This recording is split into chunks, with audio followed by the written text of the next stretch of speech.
नमस्कार। आकाशवाणी जयपुर अजमेर से प्रस्तुत हैं प्रादेशिक समाचार।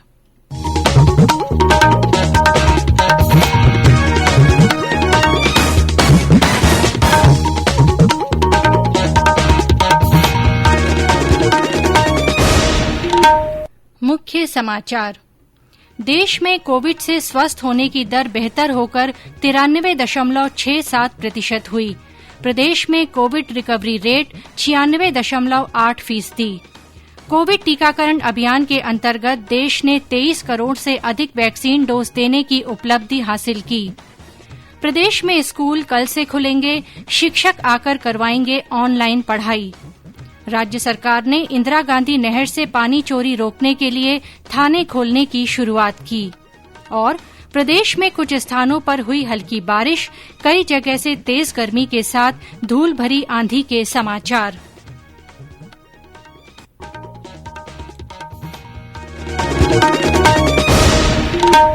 समाचारों के साथ मैं आरती नागर।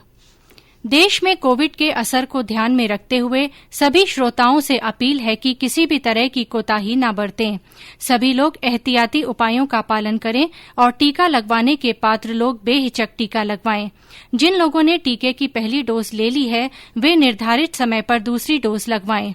साफ सफाई रखें और इन आसान उपायों का पालन करें। मास्क लगाएं, 2 गज की सुरक्षित दूरी बनाए रखें, हाथ और मुंह साफ रखें। श्रोता कोविड से जुड़ी किसी भी तरह की मदद के लिए राष्ट्रीय हेल्पलाइन नंबर 1075 या राज्य के हेल्पलाइन नंबर 104 या 108 पर फोन कर सकते हैं। इसके अलावा वरिष्ठ नागरिकों के लिए हेल्पलाइन नंबर है 14567। मनोवैज्ञानिक सहायता के लिए राष्ट्रीय मानसिक स्वास्थ्य और तंत्रिका विज्ञान संस्थान से फोन नंबर 08046110007 पर संपर्क किया जा सकता है। और अब समाचार विस्तार से। देश में उपचाराधीन कोविड रोगियों की संख्या में लगातार कमी आ रही है। पिछले 24 घंटे में 1,89,000 से ज्यादा लोग ठीक हुए, जबकि 1,14,460 लोगों में संक्रमण का पता चला। संक्रमण के नए मरीजों की संख्या पिछले लगभग 2 महीने में सबसे कम है। स्वास्थ्य मंत्रालय ने बताया कि इस समय लगभग 14,77,000 लोग इस महामारी से संक्रमित हैं। दैनिक पॉजिटिविटी दर 5.62% है। इसके साथ ही देश में कोविड से स्वस्थ होने वालों की दर बेहतर होकर 93.67% हो गई है। इधर प्रदेश में कोविड रिकवरी रेट बढ़कर 96.8% हो गई है। प्रदेश में आज 904 लोगों में कोरोना संक्रमण की पुष्टि हुई। जयपुर जिले में रोजाना सामने आने वाले संक्रमितों की संख्या आज दूसरे दिन भी 200 से नीचे रही। 169 नए मामले सामने आए। अलवर में 97, हनुमानगढ़ में 70, झुंझुनू में 56 और सीकर में 48 नए रोगी मिले हैं। सक्रिय मामलों की संख्या घटकर 18,575 हो गई है। कोविड से बचाव के लिए प्रशासन और जनता की ओर से लगातार प्रयास किए जा रहे हैं। उदयपुर में 2 महिला वस्त्र कारोबारियों ने IIT मुंबई की मदद से कॉटन के विशेष मास्क और PPE किट बनाए हैं। हमारे उदयपुर संवाददाता ने बताया कि हाइड्रोफोबिक कोटिंग वाले ये मास्क काफी सुरक्षित हैं। कोरोना वैश्विक महामारी के इस भयानक दौर में उदयपुर की महिला उद्यमी 2 प्रतिभाओं ने ऐसे मास्क व PPT किट का निर्माण किया है जिसे पहनने पर किसी प्रकार का वायरस मानव शरीर पर हमला नहीं कर सकता है और न मास्क पर टिके रह सकता है। IIT मुंबई के सहयोग से तैयार किए गए इन मास्क को बनाने में ड्यूरापोर्ट तकनीक का उपयोग किया गया है, जो कोरोना के साथ सभी प्रकार के वायरस को निष्क्रिय कर देता है। उदयपुर की प्रियंका बापना व रश्मि कोठारी ने IIT के साथ कॉटन के कपड़े से बने स्पेशल मास्क बनाने तथा उसे आम जन को मुहैया कराने का अवसर मिला। प्रियंका बापना मीमांसा से, मैं और रश्मि ये कंपनी चलाते हैं। जब ये महामारी आई तो हमें सोचना पड़ा, क्योंकि हमारे पास बहुत सारा लेबर था जिसे हमें काम देना था, इसलिए हमने मास्क बनाने चालू किए। शुरू में पिछले साल हमने ये मास्क फ्री में डिस्ट्रीब्यूट किए। IIT बॉम्बे ने हमसे मिलकर एक नया मास्क बनाया है जिसको ड्यूरोप्रॉट प्लस मास्क बोलते हैं। ये मास्क जो टेक्सटाइल से बना हुआ है, सिर्फ कॉटन की 2 लेयर है, इसलिए इसमें सांस लेना बहुत आसान होता है, पर ये आपको प्रोटेक्ट पूरी तरह करता है। रश्मि कोठारी ने कहा कि गरीब तबके व मध्यम वर्ग की महिलाओं को मास्क निर्माण के काम में लगाकर न केवल रोजगार दिया गया, बल्कि उन्हें आत्मनिर्भर व स्वावलंबी भी बनाया गया। हरीश पालीवाल, आकाशवाणी समाचार, उदयपुर। इस बीच उदयपुर में कोविड मरीजों को एंटीबॉडी कॉकटेल उपलब्ध कराने का काम अगले सप्ताह से शुरू हो जाएगा। इसके लिए कर्मचारियों को प्रशिक्षण दिया जा रहा है। उधर बूंदी में आज विधायक अशोक डोगरा ने ऑक्सीजन बैंक के तीसरे चरण का उद्घाटन किया। इस बैंक में अब तक ऑक्सीजन बनाने की 31 मशीनें जमा हो गई हैं। वहीं दूसरी ओर बीकानेर में ऑक्सीजन मित्र लगाए गए हैं, जिनके माध्यम से मेडिकल ऑक्सीजन का उचित उपयोग तय किया जा रहा है। सवाई माधोपुर में भारत विकास परिषद की ओर से लगाए गए रक्तदान शिविर में 19 यूनिट रक्त इकट्ठा किया गया। झुंझुनू में अनन्या बिरला फाउंडेशन की ओर से कोविड केयर सेंटर स्थापित किया गया है। फाउंडेशन की ओर से देशभर में कोविड केयर सेंटर बनाने का अभियान शुरू किया गया है। देश में कोविड टीकाकरण अभियान के तहत 23 करोड़ से अधिक डोज देने की उपलब्धि हासिल की है। स्वास्थ्य मंत्रालय ने बताया है कि पिछले 24 घंटों में 33,53,000 कोविड के टीके लगाए गए। इनमें से करीब 30 लाख लोगों को वैक्सीन की पहली डोज दी गई, जबकि 3,53,000 लोगों को दूसरा टीका लगाया गया। अभी तक 18 से 44 वर्ष के आयु समूह में 2 करोड़ 77 लाख वैक्सीन की डोज दी जा चुकी है। मंत्रालय के अनुसार राजस्थान सहित 11 राज्यों में 18 से 44 वर्ष के आयु समूह में 10 लाख से अधिक लोगों को वैक्सीन की पहली डोज दी जा चुकी है।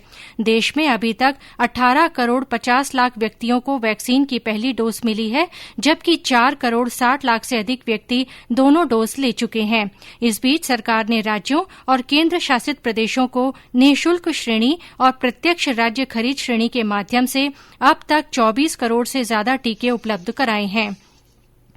प्रदेश में जारी कोविड टीकाकरण अभियान के तहत दौसा और टोंक में आज 45 वर्ष से अधिक आयु वर्ग के लोगों का वैक्सीनेशन किया गया।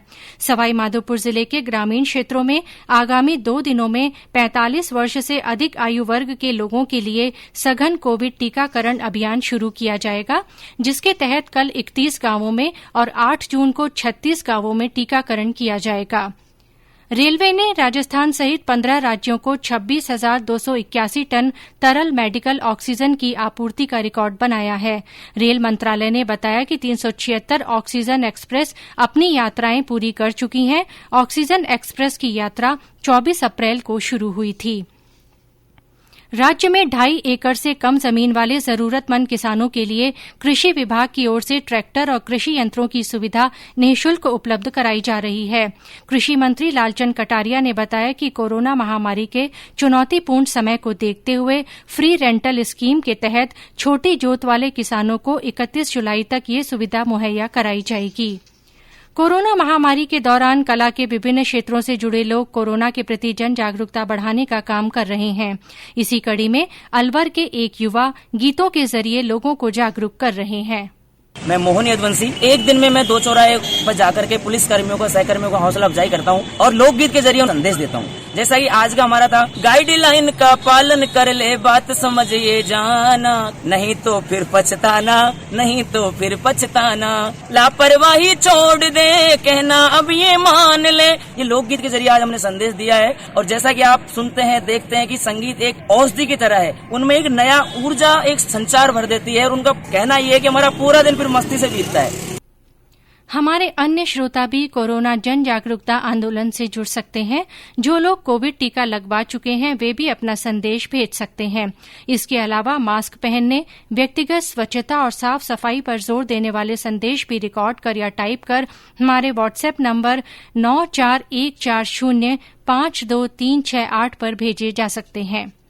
ये समाचार आकाशवाणी जयपुर अजमेर से प्रसारित किए जा रहे हैं। समाचार अभी और भी हैं, लेकिन उससे पहले कोरोना जागरूकता संदेश। चलो मिलकर एक शुरुआत करें, चलो एक फैसला आज करें, मास्क नहीं तो टोकेंगे, कोरोना को रोकेंगे, चलो एक इरादा करते हैं, चलो कुछ वादा करते हैं, मास्क नहीं तो टोकेंगे, कोरोना को रोकेंगे। समाचारों में आपका फिर स्वागत है। मुख्यमंत्री अशोक गहलोत आज मंत्री परिषद के साथ वर्चुअल बैठक करेंगे। इसमें प्रदेश में 8 जून से मॉडिफाइड लॉकडाउन की नई गाइडलाइन लागू करने पर चर्चा की जाएगी। प्रदेश में ग्रीष्मावकाश के कारण बंद स्कूल कल से खुल जाएंगे। शिक्षा निदेशक सौरभ स्वामी ने इस संबंध में दिशा निर्देश जारी किए, जिसके अनुसार शिक्षक विद्यालय में उपस्थित होंगे और ऑनलाइन माध्यम से छात्रों को पढ़ाई करवाएंगे। हमारे बीकानेर संवाददाता ने बताया कि स्कूली विद्यार्थियों के लिए आओ घर से सीखे ऑनलाइन अभियान चलाया जाएगा। इसके लिए शिक्षकों को 19 जून तक पूरी तैयारी करनी होगी। कोविड-19 व ग्रीष्म अवकाश के कारण प्रदेश में बंद स्कूलों का ताला 7 जून को खोल दिया जाएगा, लेकिन बच्चों का शोरगुल वहां अभी सुनाई नहीं देगा। स्कूल में शिक्षक ही आएंगे और वे ऑनलाइन बच्चों को अध्ययन करवाएंगे। शिक्षा निदेशक की ओर से जारी गाइडलाइन के अनुसार 7 जून से अनुमत संख्या में कार्मिक और शिक्षक विद्यालय में उपस्थित होंगे। स्कूल में 8 जून से 50% स्टाफ रोटेशन के आधार पर स्कूल आ सकेगा। स्कूलों में अध्ययनरत विद्यार्थियों के लिए आओ घर से सीखें ऑनलाइन अभियान भी चलाया जाकर विद्यार्थियों को पढ़ाया जाएगा। इसको लेकर 19 जून तक शिक्षकों को हर तरह की तैयारी को अंजाम देना होगा। विद्यार्थियों को अभी कोरोना की स्थितियां सामान्य नहीं होने तक विद्यालय नहीं बुलाया गया है। उनको ऑनलाइन अध्ययन सामग्री उपलब्ध कराई जाने से लेकर शिक्षकों व कार्मिकों को 19 जून तक शाला प्रवेशोत्सव, नामांकन अभिवृद्धि अभियान, अभिभावकों से संवाद और व्हाट्सएप ग्रुप से विद्यार्थियों और अभिभावकों को जोड़ने आदि कार्य संपन्न कराने होंगे। मोहम्मद रफीक पठान, आकाशवाणी समाचार, बीकानेर। राज्य सरकार ने इंदिरा गांधी नहर से पानी चोरी की बढ़ती घटनाओं को देखते हुए नहर किनारे थाने खोलने शुरू किए हैं। बीकानेर संभाग के हनुमानगढ़ स्थित नोहर में पहला थाना खोला जा रहा है, जिसमें तैनात पुलिसकर्मी नोहर और भादरा सहित आसपास के इलाकों में पानी चोरी की घटनाओं पर तुरंत कार्रवाई करेंगे। गौरतलब है कि गृह विभाग ने पिछले दिनों प्रदेश में इस बाबत 12 नए थाने खोलने की मंजूरी दी थी। और अब मौसम। प्रदेश में पश्चिमी विक्षोभ के असर से उदयपुर और सिरोही जिले सहित कुछ स्थानों पर हल्की बारिश हुई, वहीं कहीं कहीं तेज गर्मी का असर बना हुआ है। सिरोही से हमारे संवाददाता ने बताया कि देर रात से शुरू हुआ बूंदाबांदी का दौर जिले में आज भी जारी रहा। राजस्थान के एकमात्र हिल स्टेशन माउंट आबू समेत समूचे सिरोही जिले में पिछले 2 दिनों से लोगों को गर्मी से राहत मिली है। कल दोपहर के बाद आए मौसम में अचानक बदलाव के बाद यहां तेज हवाएं चली व बारिश हुई। वहीं रात्रि में भी जिले में अनेक स्थानों पर बारिश होने की खबर है। आज सुबह से ही मौसम जिले का खुशनुमा बना हुआ है तथा कुछ स्थानों पर हल्की बूंदाबांदी हुई है, जिससे यहां के मौसम में गर्मी का असर कम देखा जा रहा है। साकेत गोयल, आकाशवाणी समाचार, सिरोही। उधर चूरू में तेज गर्मी और लू के हालात रहे। हमारे संवाददाता ने बताया कि दोपहर बाद धूल भरी आंधी चली। चूरू में आज तेज धूप व गर्मी का असर रहा। दिन भर लू चलने की स्थिति बनी रही, जिससे आम जनजीवन पूरी तरह से प्रभावित हो गया। शाम को आसमान में धूल भरे गुबार छाए रहे व तेज रफ्तार से धूल भरी हवा चली। अचानक बदले इस मौसम से लोगों को समस्या का सामना करना पड़ा। गांव में और भी अधिक धूल भरी आंधी चली, जिससे ग्रामीण लोगों को भी इस और समस्या का सामना करना पड़ा। लगातार पड़ रही इस तपन से लोगों के हाल बेहाल हो रहे हैं। हालांकि वीकेंड कर्फ्यू होने के कारण लोग घरों से बाहर नहीं निकले, फिर भी सड़कें सुनसान नजर आई। सरवण शर्मा, आकाशवाणी समाचार, चूरू। मौसम विभाग के अनुसार उदयपुर, जयपुर, अजमेर और कोटा संभाग में अगले 2 दिनों में कहीं कहीं गरज के साथ बरसात होने के आसार हैं। बारां, बूंदी, झालावाड़ और बांसवाड़ा में तेज हवा चलने की संभावना है। पश्चिमी राजस्थान में मौसम शुष्क रहेगा और तापमान में बढ़ोतरी का पूर्वानुमान है। आयकर विभाग ऑनलाइन रिटर्न भरने का अपना नया पोर्टल कल से शुरू कर रहा है। ये पोर्टल करदाताओं को आधुनिक, सुविधाजनक और सुगम माध्यम प्रदान करता है। वित्त मंत्रालय ने बताया कि नए करदाताओं की आवश्यकता के अनुरूप तैयार किए गए इस पोर्टल से आयकर रिटर्न की तत्काल जांच हो जाती है और करदाताओं को जल्दी वापस भुगतान हो जाता है। और अंत में मुख्य समाचार एक बार फिर। देश में कोविड से स्वस्थ होने की दर बेहतर होकर 93.67% हुई। प्रदेश में कोविड रिकवरी रेट 96.8% हो गई है। कोविड टीकाकरण अभियान के अंतर्गत देश ने 23 करोड़ से अधिक वैक्सीन डोज देने की उपलब्धि हासिल की है। प्रदेश में स्कूल कल से खुलेंगे और शिक्षक आकर ऑनलाइन पढ़ाई करवाएंगे। राज्य सरकार ने इंदिरा गांधी नहर से पानी चोरी रोकने के लिए थाने खोलने की शुरुआत की है। और प्रदेश में कुछ स्थानों पर हल्की बारिश हुई, कई जगह से तेज गर्मी के साथ धूल भरी आंधी के समाचार हैं। इसी के साथ प्रादेशिक समाचार बुलेटिन समाप्त हुआ। नमस्कार।